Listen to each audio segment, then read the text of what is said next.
मित्रांनो नमस्कार. आपण आज आलेलो आहे काकडी बीज उत्पादन प्लॉटमध्ये. यामध्ये आपण काकडीचं बियाणे उत्पादन कसं होतं हे बघणार आहोत. आता तुम्ही बघत आपण हा प्लॉट पूर्ण 10 गुंठ्याचा प्लॉट आहे. म्हणजे प्रत्येक ज्या बियाण्याचं उत्पादन होतं तो प्लॉट 10%च्याच मर्यादित लावतो. म्हणजे नंतर जे लेबरचं त्याचं हे असतं त्याला जास्त लेबर लागत नाही. त्या हिशोबाने 10 गुंठ्याचं नियोजन असतं.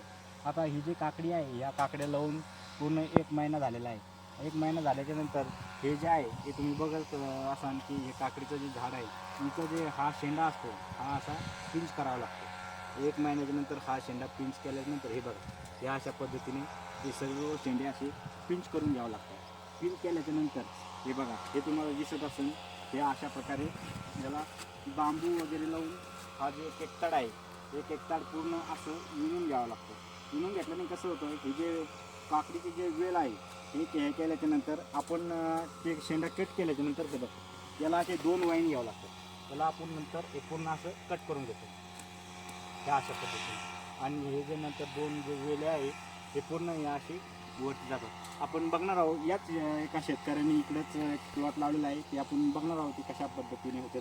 तर चला आपण पोलण्याची पद्धत कशी आहे काकडीची ती बघूया. मित्रांनो या अशा प्रकारे ही बघा ही जी तुम्हाला कळी दिसते ही कळी थोडी समोरून अशी पिवळसर झाली पाहिजे. थोडा पिवळसर झाली म्हणजे दुसऱ्या दिवशी तिचं फ्रेश फुल होतं. तर ह्या कळीला हे असं एक लाल कलरचं आणि एक पांढऱ्या कलरचं असे 2 पाकिटं भेटते.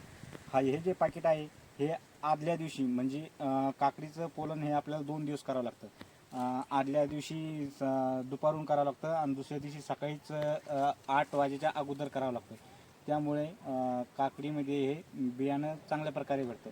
हे बघा ह्या अशा कळीला हे असं पाकिट हे असं टाकून द्यावं लागतं. हे असं झालं की असं हे बघा आता आज पूर्ण हे इकडं पूर्ण याला टाकलेलं आहे. आता याचं आजचं काम असं आहे पूर्ण झालेलं आहे. आता पुढची प्रोसेस चला आपलं ते नराच्या ज्या काय राहतात त्या आदल्या दिवशी रात्री तोडून आपलं ओला कपडा करून ते चांगला पिळून त्याच्यामध्ये झाकून ठेवावं लागतं. रात्री चांगल्या त्या गरमीमध्ये गेल्या की त्याला पावडर येतं ज्याला आपण परागीकरण म्हणतो. चला तर आपण नराच्या कशा काढल्या. मित्रांनो हा आहे नर जो बघितला ती होती मादी.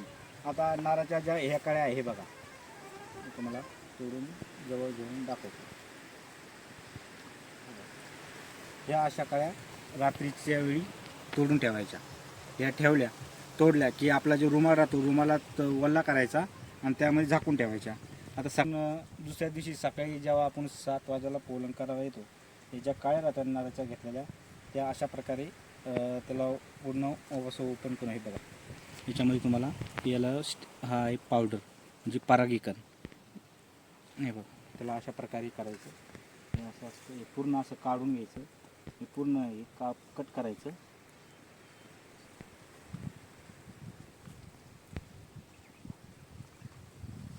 हे बघ हे असं याला पावडर करून याला दुसऱ्या दिवशी एक पांढऱ्या कलरचं पाकिट भेटतं ते पाकिट काढून घ्यायचं. हा पांढऱ्या कलरचं जे पाकिट आहे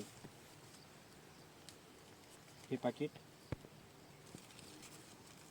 हे असं फिट करून घ्यायचं आणि याला स्टॅपलरनी पॅक करून घ्यायचं.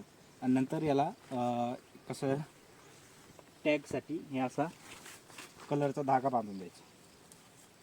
म्हणजे पावसाने पावसाच्या पाण्याने वगैरे हे जे पाकिट खराब होतं हे गळून पडतं आणि नंतर हा जो धागा आहे त्याच्यावरून आपल्याला कळतं की हे पोलण्याची काकडी आहे.